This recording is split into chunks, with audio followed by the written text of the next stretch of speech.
اور آپ سے پوچھا گیا یا رسول اللہ صلی اللہ علیہ وسلم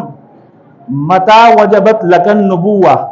آپ کو نبوت کب عطا ہوئی؟ تو رسول اللہ علیہ السلام نے ارشاد فرمایا کنت نبیا وآدم بین الماء والطین، میں اس وقت بھی نبی تھا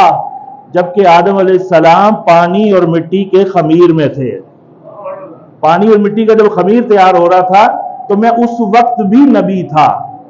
اب جتنے لوگ ہیں آپ کتابیں جو ہیں اٹھا لیں ٹیکسٹ کی، اسلامیات کی کتابیں جنہوں نے انگلش میں لکھی ہیں، جنہوں نے اردو میں لکھی ہیں، اور کیونکہ وہاں تو کوئی چیک اینڈ بیلنس اتنا ہے ہی نہیں، فرضی کاروائی تو ہے،